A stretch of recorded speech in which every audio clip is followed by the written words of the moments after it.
Muito bem. Então eu me lembrava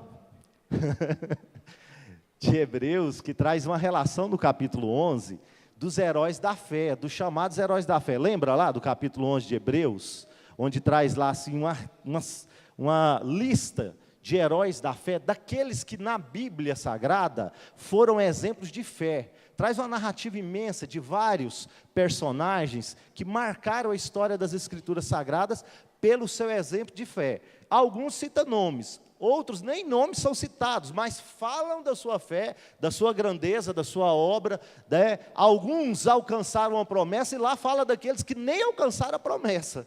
Morreram sem alcançar a promessa, mas morreram segundo a vontade de Deus. E eu pensava que na Bíblia nós poderíamos fazer também um capítulo, há dado suficiente para fazer um capítulo só de mulheres de destaque na palavra de Deus, mulheres que tiveram assim um marco dentro da história bíblica, né? Poderia ter um capítulo inteiro contando sobre isso, e também poderia ter um capítulo falando de mães que fizeram diferença na Bíblia, né? De forma espetacular, que deixaram exemplos maravilhosos para nós, né? E eu peguei aqui, já que é rápida a palavra, eu peguei o exemplo de 3 mulheres, que a Bíblia nos traz, que nos traz um exemplo para nós como mães. Primeiramente, eu acho o seguinte, eu acho que não haverá nenhuma experiência, não haverá nenhuma experiência terrenal maior do que ser mãe, gerar um filho dentro do seu próprio corpo. Às vezes, quando entra um espinho no pé da gente, um corpo estranho, a gente já fica agoniado para tirar, né? Um caco de vidro, né, Felipe? Caco de vidro é terrível no pé, né, Felipe? Felipe esses dias pisou num caco de vidro que atravessou o pé. Então, isso é horrível, mas Deus criou uma coisa e deu a vocês, mães, tão espetacular, que eu acho que não existe nenhuma experiência, por maior que seja, na terra, do que alguém, uma mulher, gerar durante 9 meses o seu próprio filho dentro do seu ventre, se alimentando de si mesma, alimentando daquilo que a mãe alimenta, vivendo da saúde da mãe, do sangue da mãe, vivendo do organismo. Isso é esplêndido, irmãos. Isso é uma obra da criação de Deus extraordinária. Extraordinária. O homem, sendo, porém, a maior das obras, no meu entendimento, a maior das experiências, coitado do homem, porque nunca vai ter uma experiência igual a essa. Nós nunca teremos, por maior que tenhamos experiências maravilhosas terrenais, do que ser mãe, gerar dentro de si. Você fica pensando assim, né? A mãe Vânia gerando o Ronei dentro da barriga dela, né? Tamanho do Ronei hoje. E o Ronei 9 meses ali dentro da barriga da irmã Vânia, sendo gerado, um ser vivo. Irmãos, isso é algo maravilhoso que Deus criou. Então, olha, você que é mãe, agradeça a Deus pela honra que Deus te deu de ser mãe. Você que não é mãe por opção, eu te faço um alerta. A gente descumprir os princípios estabelecidos por Deus, nós vamos colher as consequências disso na nossa vida. Deus escolheu que as mulheres deveriam gerar filhos, multiplicar, povoar a terra. Deus te deu essa maravilha. Se alguém, por opção própria, decidiu não ter filho, eu te alerto que você está rompendo um dos principais princípios que Deus estabeleceu. Você está indo de encontro é ao contrário da vontade de Deus. Repense sobre isso. E eu peço a Deus misericórdia e oro constantemente por aquelas que não têm filhos, mas não é por opção própria, é porque ainda não conseguiram gerar. E eu peço a Deus que tenha misericórdia e dê a essas mulheres a experiência de poder gerar filhos. E aí, na palavra de Deus, nós encontramos uma que vocês sabem muito, que é Joquebede. Joquebede era mãe de quem? Moisés. Ela era uma israelita que engravidou, nasceu o filho, E quando o filho nasceu, estava naquele contexto que nós falamos aqui no dia da Páscoa, em que os egípcios estavam perseguindo os hebreus se multiplicavam na terra dos egípcios como escravos, os egípcios preocupados, esse povo cresce demais, vamos arrochar o trabalho, arrochou o trabalho, o povo cresceu mais, aí Faraó falou, então faz o seguinte, chamou as parteiras daquela época, e falou para elas, eu esqueci o nome das parteiras, são um nome diferente, Puá, esqueci o nome da outra, alguém lembra? Puai, mas não sei a outra. Chamaram lá, o faraó chamou as duas parteiras, falou assim, vamos fazer um combinado. Vocês que ajudam a nascer essa meninada aí, quando vocês forem fazer o parto das hebreias, vocês vão ver, se for mulher, beleza, deixa viver. Se for homem, mate-o. Simples assim, mate o bebê. Porque esse povo está crescendo demais, nós temos que barrar o crescimento desse povo. Joquebede dá a luz a Moisés nessa época. Qual era a ordem? Matar. As parteiras foram lá ajudar Joquebede. Porém, o que aconteceu? A Bíblia diz que aquelas mulheres que eram as parteiras temeram a Deus. E aí apareceu uma mentira abençoada na Bíblia. Estranho, né? Já viu mentira abençoada? Sim, mentira abençoada.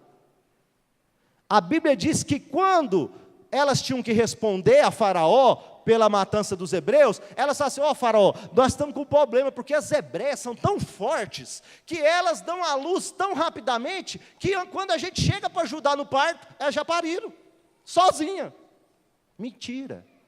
Mas a Bíblia diz que elas foram bem-aventuradas por essa mentira, foram abençoadas por Deus, porque mentiu, mas uma mentira que protegia a vida dos homens de Deus, dos hebreus que nasciam ali. Joquebede, estrategicamente, é maravilhoso que ele eu pus até aqui, ó, é um exemplo de estratégia e de coragem. Joquebede o que faz? Tudo bem, meu filho viveu, as parteiras não mataram, mas eu tenho que fazer alguma coisa, se eles descobrirem o meu filho aqui, eles podem matar. Ela cria uma estratégia, pega o menino, põe dentro de um cesto, pede a filha para colocar ele à beira de um rio. Durante muitos anos eu via o cestinho correndo na água assim, ó. E a Bíblia não fala isso, não sei onde eu arrumei isso. O cestinho de Moisés cai na cachoeira, igual aqueles desenhos, né? Só que a Bíblia faz que ela pôs à beira do rio, né? Ele ficou ali entre os juncos, entre o mato ali e o cesto, mais próximo ao palácio de Faraó. E aí o que aconteceu? A filha de Faraó descia todos os dias para tomar um banho ali, num lugar reservado. E a cesta foi colocada perto de onde ela descia. E a irmã ficou de longe, observando, vigiando o cesto. A mãe não jogou o cesto à irmã assim, larga esse menino. Não é o abandono que está acontecendo nesses dias. Não é o abandono que aconteceu agora, há uma semana em Goiânia, de abandonar um filho, de parir um filho e deixar ele jogado numa esquina, numa cesta de lixo, numa sacola. Não. Ela criou uma estratégia para que o filho fosse adotado por alguém da realeza. E o que aconteceu? Moisés foi salvo pela estratégia de Joquebede, viveu no palácio durante muitos anos. Melhor ainda, o que Joquebede faz? O que é uma mãe, né, irmãos? O que é a astúcia de uma mãe? Ela vai lá e manda a filha oferecer, a filha de Faraó. Deixa eu falar um negócio para a senhora, se a senhora precisar de alguém para cuidar desse bebê, eu tenho uma mulher que ajuda e pode cuidar desse bebê para a senhora. Provavelmente a filha de Faraó, na sua realeza, não estava muito querendo limpar cocô de neném, trocar fralda, né, levantar de noite para acudir o choro. Né? Ela não estava, parece que, querendo muito isso. Ela falou, não, então chama essa mulher, eu vou contratar, vou pagar essa mulher para cuidar desse menino. Quem era a mulher? Joquebede, a mãe do menino. É a primeira narrativa na Bíblia, talvez a única universal, em que uma mãe recebe salário para cuidar do próprio filho. Já imaginou? A mãe recebendo salário para cuidar do próprio filho. E aí nós sabemos a continuidade dessa história, em que Moisés se torna um grande líder de Deus, para guiar o povo de Deus à libertação do Egito. Uma mulher estratégica, uma mulher preocupada com seu filho, que não aceitou a condição imposta por Faraó, de que o seu filho deveria ser morto. Esse é um sentimento que traduz bem o que é uma mãe. Que luta, que vai até o fim, que faz de tudo para salvar o seu filho. Depois, outra que nós podemos lembrar bem marcante, é a famosa Ana. Eu pus aqui Ana como exemplo de obstinação e dedicação. Obstinação porque a Bíblia diz que Ana, ela era mulher de Eucana. Eucana tinha uma outra mulher. Naquele tempo, na cultura, era aceita o homem ter mais do que uma mulher. Deus não era a favor disso, mas em um certo tempo Deus suportou, não concordou com essa situação. Mas a Bíblia diz que Eucana tinha duas mulheres, e uma era Penina e outra era Ana. Penina tinha filhos, Ana não tinha. E a Bíblia diz que Eucana gostava mais de Ana e tratava ela bem. Que ele amava a Ana e cuidava dela melhor do que cuidava de Penina. E Penina jogava na cara de Ana: olha, você não pode ter filhos, eu posso. Ela passava com os filhinhos ali na frente de Ana, cantando, brincando, para ela ver: ó, meus meninos, estamos indo para o parquinho, vamos para o Flamboyant, vamos para o Mutirama, você não tem. E aquilo, dentro de um contexto daquela geração, uma mulher não gerar filhos era algo maldito, era algo terrível. Ana se angustiou profundamente, não só pela forma com que Penina lidava com ela, mas por não poder gerar um filho. E a Bíblia diz que num estupim, quando ela subiu para adorar o Senhor, que ela chega no templo, a Bíblia diz que ela cai aos prantos diante do Senhor. Eu acho interessante, eu sempre falo disso aqui, é a autoestima de Eucana, né? Ela era casada, eu lembrei do Zé Bonitinho, né? O fricote das mulheres, ele se achava, né, o cara, né? Para vocês, um tostão da minha voz, né? Eucana era mais ou menos o Zé Bonitinho. Ele vira para a Ana e fala assim: mulher, não sou melhor para você do que 10 filhos? Ele se achava, falou: não, minha filha, você não precisa de filhos, eu sou para você melhor do que 10 filhos. Mas Ana, ela sabia da qualidade do marido, o marido amava ela, como a Bíblia diz, cuidava dela, mas ela queria ter filhos. E ela vai ao templo, se prostra diante do Senhor, começa a orar de uma forma tão forte, tão marcante, tão emocional, que o sacerdote Eli está sentado à porta do templo, dá uma olhada nela e fala assim: essa mulher está bêbada. A Bíblia diz que ela mexia os lábios, mas não saía voz. Aí ele olhou para ela, viu ela lá mexendo a boca, e não saía voz, e falou: essa mulher bebeu, ela está embriagada. E ele vai lá corrigir Ana, e fala: mulher, você está embriagada, você bebeu.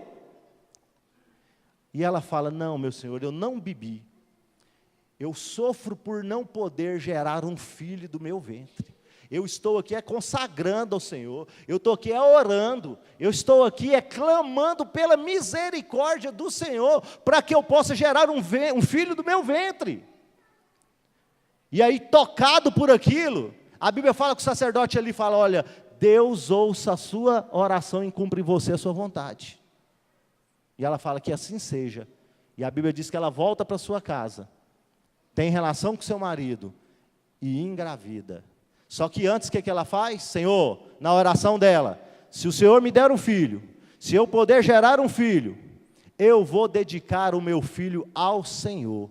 A vida dele será para ti. Ele será como um nazireu, não beberá bebida fermentada e nem cortará o seu cabelo.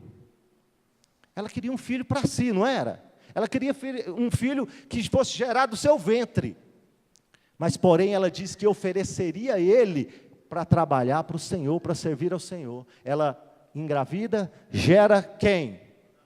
Samuel. O único na Bíblia que foi profeta, sacerdote e juiz. Um homem de Deus. Um homem que marcou as Escrituras Sagradas com a sua atuação como um servo de Deus.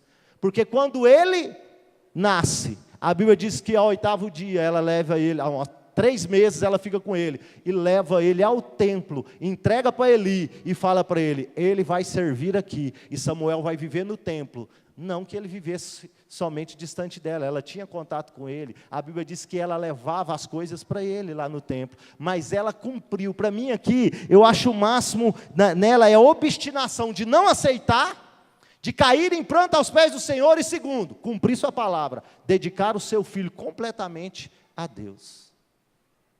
Coisas que uma mãe consegue fazer.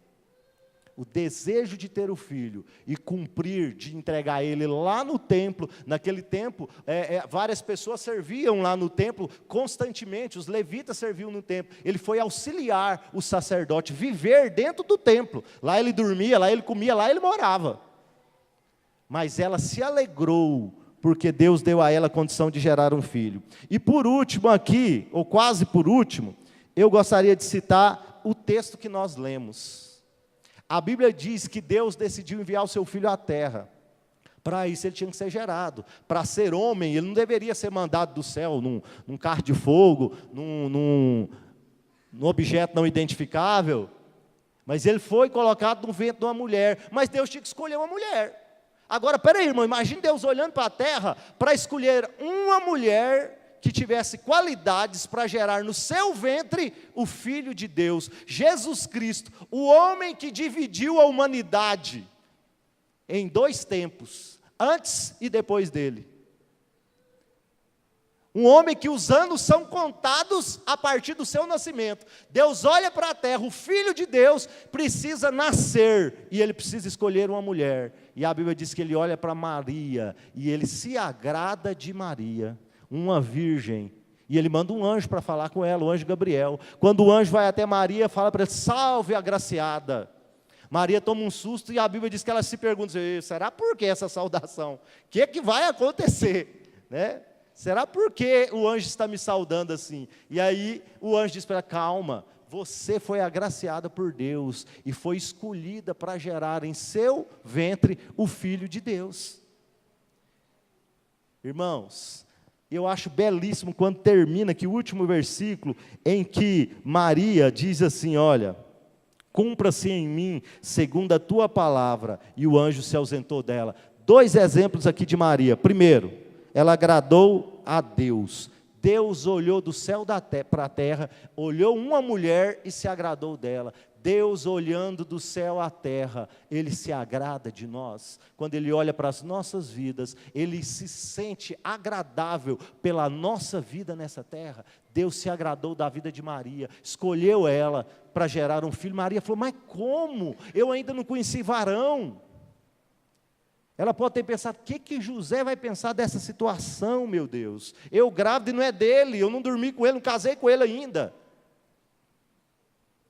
Até porque, biblicamente, as pessoas se guardam uma para a outra até o dia do casamento. As pessoas não têm relação sexual antes do casamento. Biblicamente falando, nós devemos, os nossos filhos, os nossos jovens, todos nós, nos guardarmos um para o outro. A sexualidade foi criada por Deus como bênção para a nossa vida, mas para você oferecer ao seu cônjuge, e não a qualquer um que apareça em todo momento. Lógico, mas eu errei, eu caí lá atrás. Irmão, não tem. A partir do momento que você se arrepende, Deus perdoa todos os seus erros. Não estou querendo jogar maldição, nem pensamento confuso em mente de ninguém aqui. Você que cometeu alguma falha, Deus, se você arrependeu, Deus te perdoou. Mas eu dizia hoje no curso de batismo, uma coisa é a real, outra coisa é o ideal de Deus. Nós, pedindo perdão a Deus, nós estamos lidando com o que aconteceu de real em nós, mas o ideal de Deus nunca vai mudar. E o ideal de Deus é que um jovem e uma jovem se guarde para o outro até o dia do casamento. Esse é o ideal de Deus. Se você quer cumprir o ideal de Deus e as bênçãos que vêm através do princípio que Deus estabeleceu, faça isso. Ou você pode agir de outra forma e colher de alguma forma as consequências de ter rompido com esse princípio. Mas Deus, o anjo diz para Maria: não, Maria, o Espírito Santo virá sobre você e você conceberá do Espírito Santo. E depois nós sabemos da história, toda a história foi resolvida com José, não teve problema nenhum, não teve divórcio. Ela concebeu e deu à luz ao Filho de Deus. E eu deixo aqui como 2 destaques. Primeiro, Deus se agradar dela. Segundo, quando ela termina e fala: olha, que seja cumprida na minha vida a vontade de Deus. Irmão, nós sabemos se Maria queria ter filho? Se naquele momento ela estava planejando ter filho? Se ela queria passar por todo esse vexame de estar grávida, sem ter dormido com o marido, sem ter casado? De ser considerada por muitos uma mulher adúltera, talvez? De ser julgada? Não sei. Talvez ela não quisesse nada disso, mas ela simplesmente disse: que seja cumprida em mim a vontade de Deus. Amém. Isso não é só para as mulheres, isso é para todos nós. Deus escolhe caminhos que são diferentes daquilo que nós planejamos. Deus vai escolher para a sua vida algo que não está naquele papelzinho que você escreveu lá, todos os seus objetivos. Deus vai escolher para a sua vida coisas que não estão nas suas orações, que você pediu, dos seus sonhos. Deus vai escolher outras coisas para você diferentes. Mas que você possa levantar todos os dias e dizer para Deus: Senhor, que cumpra em mim a sua vontade e não a minha, porque a sua é a melhor para mim. Que nós possamos aprender isso com Maria. E para terminar aqui as minhas palavras, eu quero falar de outra Maria. Eu quero testemunhar da vida da minha mãe, como uma mãe exemplar.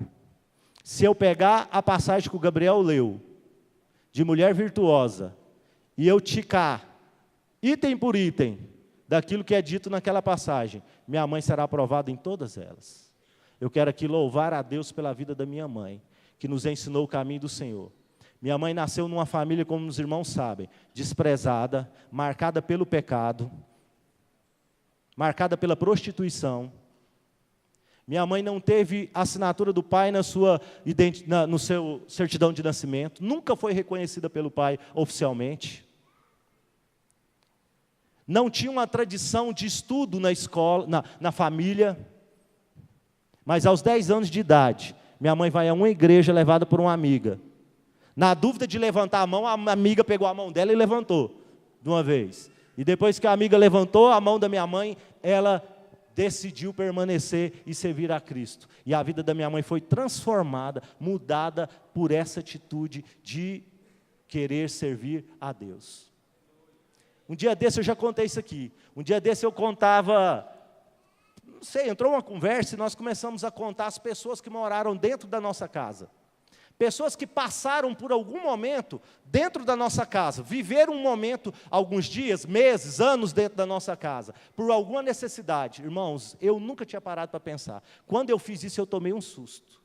14 pessoas moraram dentro da nossa casa. Minha mãe acolheu dentro de casa com meu pai 14 pessoas diferentes, entre primos e amigos. Não foram todos familiares, não. Entre primos, tios e amigos, irmãos da igreja, que às vezes precisavam estudar um tempo onde a gente morava, moraram meses dentro da nossa casa. Primos moraram dentro da nossa casa. Nós nunca tivemos problema com isso. Eu sei que isso não é fácil nos dias de hoje. E eu sei que a forma como meu pai fez, mas minha mãe, fizeram com muito cuidado para que nós não sofrêssemos nada com isso. E não sofremos nada. Mas eu louvo a Deus pelo coração bondoso da minha mãe, que tem um monte de gente em volta, que é grato a ela por tudo que ela fez, pelas pessoas que passaram dentro de casa, junto com meu pai. Eu louvo a Deus, porque se nós estamos aqui nessa noite servindo a Deus, boa parte disso é da minha mãe, a maior parte disso é da minha mãe. Eu louvo a Deus porque minha mãe nos ensinou a ser honestos, e não ensinou dizendo, ensinou sendo, ensinou fazendo, nos ensinou a ser trabalhadores, não dizendo, mas fazendo, sendo exemplo, nos ensinou a servir a Deus, com falhas, irmãos, como nós temos muitas, e ela também tem, mas nos ensinou a ser devotos ao Senhor, oferecer a nossa vida a Deus. Minha mãe nunca deu sossego para nós, viu, filhos? O nosso sucesso, o que nós consideramos como sucesso, constituir família, servir a Deus, depende da marcação cerrada da minha mãe e do meu pai. Então a marcação cerrada da sua mãe, do seu pai sobre a sua vida, significa o seu sucesso. Se sua mãe e seu pai deixam você muito livre e não tem marcação cerrada, preocupe-se com isso. Então eu quero aqui louvar a Deus pela vida da minha mãe, por essa Maria tão significante para nós, filhos, para o marido, porque nesse quesito também do marido, amar ela como fala lá que a mulher bem-aventurada, o marido a admira, também isso risca várias vezes lá como positivo. A relação dos dois, a vida dos dois, como homem e mulher, como casal. Então eu quero louvar a Deus nessa noite, pela vida dessa pessoa maravilhosa, forte, destemida,